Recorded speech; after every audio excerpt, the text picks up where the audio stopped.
Good morning student. आज हम lesson number 7 P block तत्व में एज इंपॉर्टेंट क्वेश्चंस नाइट्रिक अम्ल बनाने की ओस्टरवाल विधि के बारे में पढ़ेंगे। ठीक है, ये बहुत इंपॉर्टेंट क्वेश्चंस हैं, हर बार पूछा जाने वाला क्वेश्चंस होता है। ठीक है, इसलिए इसको आप थोड़ा सा डिस्कस से पढ़ेंगे। ठीक है, हमको क्या बनाना है, HNO3 यानी नाइट्रिक अम्ल बनाने की विधि के बारे में हमको देखना है। ठीक है, HNO3 यानी नाइट्रिक अम्ल को बनाना है। ठीक है, ये प्रोसेस है, इसका एक नामांकित चित्र आपके सामने प्रस्तुत है। ठीक है, ये ओस्टरवाल का नामांकित चित्र है। इसमें हम ध्यान से देखें, ठीक है, तो इसमें एक आप देखिए यहाँ एक पूरा सिस्टम है। इस पूरे सिस्टम में देखिए यहाँ पर प्लेटिनम की जालियां है। ठीक है, और ये यहाँ पर जो है आपका उत्प्रेरक कक्ष है। ठीक है, यहाँ से हम क्या करते हैं, सर्वप्रथम अमोनिया और शुष्क वायु दोनों के मिश्रण को यहाँ से प्रवाहित करते हैं। तो यहाँ से प्रवाहित करने पर प्लेटिनियम की जो जाली होती है और रेनियम नामक का जो उत्प्रेरक होता है, इन दोनों की वजह से ये दोनों आपस में क्या करते हैं, रिएक्ट होते हैं। और रिएक्ट होने के बाद आपको नाइट्रस ऑक्साइड आपके पास प्राप्त होता है। ठीक है, नाइट्रस ऑक्साइड की जो आपके पास गैस आती है वो प्रशीतक से होते हुए आपके इस ऑक्सीकरण कक्ष में आती है। ठीक है, और ऑक्सीकरण कक्ष में आने के बाद यह NO ऑक्सीजन से रिएक्ट करके NO2 में कन्वर्ट हो जाता है। ठीक है, NO2 में कन्वर्ट होने के बाद ये गैस यहाँ पर आती है। ठीक है, और यहाँ पर क्या किया जाता है, इसका जल के साथ रिएक्शन की जाती है।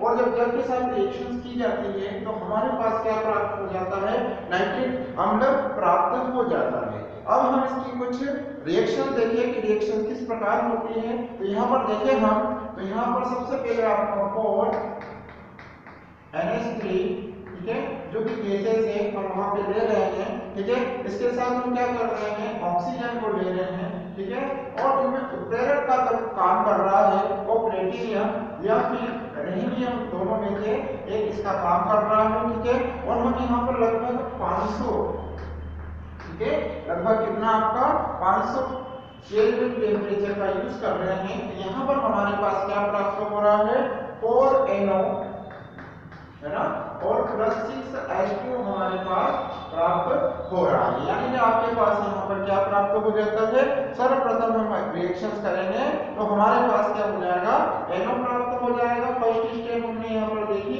ठीक है, ये NO यहाँ से आपके पास प्राप्त हो रही है। अब क्या होगा, यह NO ऑक्सीकरण कक्ष में आएगा और क्या बना लेगा आपका, ठीक है, नाइट्रिक ऑक्साइड क्या बना लेगा आपके साथ, ऑक्सीजन से रिएक्शन करने के बाद NO2 बना लेगा। ठीक है, यहाँ देखिए जैसे ही आपकी ये NO यहाँ पर आई तो आपका इसने क्या कर दिया, ये देख लीजिए NO और ये O2। ठीक है, और ये क्या बना लेगा आपका, NO2 बना लेगा। ठीक है, तो ये जो NO2 होता है, ये NO2 क्या करता है आपका, अब ये NO2 कहां से आ रही है, अब ये NO2 यहां से होती हुई यहां पर आ रही है।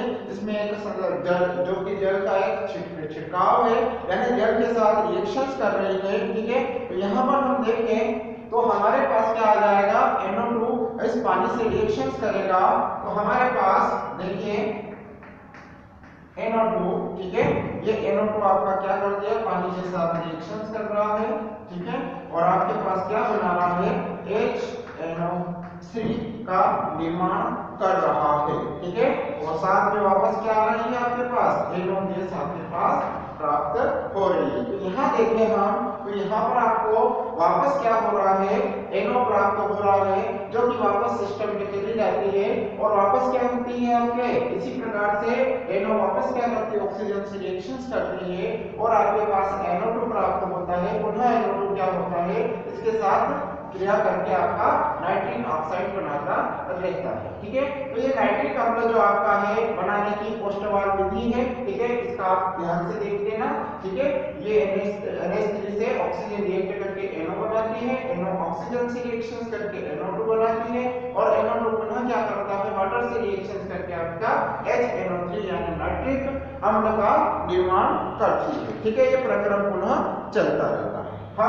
अब इसके साथ हम देखते हैं कि ये तो ऑस्टोबाल मीटिंग हो गई है। इसके बाद नाइट्रिक जो अम्ल है उसकी क्या क्या अभिक्रिया है, क्या क्या उसके रासायनिक गुण होते हैं, ठीक है। तो उसके रासायनिक गुणों के बारे में हम बात करें तो सबसे पहले बात करते हैं हम कि पानी से रिएक्शंस करने पर ये क्या करता है, ठीक है। तो HNO3 और पानी की जब रिएक्शंस की जाती है तो हमारे पास क्या प्राप्त हो जाता है, एक प्रोटॉन प्राप्त हो जाता है, ठीक है। और आपका NO3 प्राप्त हो जाता है, ठीक है। क्या बना देता है आपका, यह प्रबल नाइट्रिक अम्ल होता है तो यह क्या कर देता है आपका, ये माइनस बना देता है। अब इसकी रिएक्शन देखिए, तो इसकी रिएक्शन देखिए कि यदि किसी क्षार के साथ इसकी अभिक्रिया करवाई जाती है तो हमें वाटर मॉलिक्यूल प्राप्त हो जाता है। जैसे NaOH के साथ करवाई हमने HNO3 की रिएक्शंस, ठीक है। तो इसकी रिएक्शंस करवाने पर हमारे पास क्या प्राप्त हो जाएगा, एक वाटर मॉलिक्यूल प्राप्त हो जाएगा, ठीक है। और आपका NaNO3 प्राप्त हो जाएगा, ठीक है। अमोनियम नाइट्रेट आपके पास प्राप्त हो जाएगा। इसके बाद हम देखें कि यदि इसका ऑक्सीकरण किया जाता है, ठीक है, पुनः जब इसका ऑक्सीकरण किया जाए तो ऑक्सीकरण करने पर हमें क्या प्राप्त होता है, तो देखिए ट्वाइस HNO3 जब इसका हम क्या करते हैं, ऑक्सीकरण कर देते हैं, ऑक्सीकरण के रूप में बताते हैं तो हमारे पास वाटर, ठीक है, वाटर के साथ साथ हमको क्या प्राप्त होता है, आपका ट्वाइस NO2 प्राप्त होता है और आपके पास एक ऑक्सीजन भी प्राप्त होता है, नवजात ऑक्सीजन हमारे पास प्राप्त होती है, ठीक है। तो ये इसकी रिएक्शंस हैं, ठीक है। कुछ धातुओं के साथ रिएक्ट करके उसके धातुओं के नाइट्रेट का भी निर्माण करती है, ठीक है। मैग्नीशियम के साथ रिएक्शन करके मैग्नीशियम डाइनाइट्रेट का निर्माण करती है ना। तो इसी प्रकार की हमारी रिएक्शंस होती है ना। तो ये आपकी नाइट्रिक अम्ल की कुछ महत्वपूर्ण आपके क्या है रिएक्शंस होती है।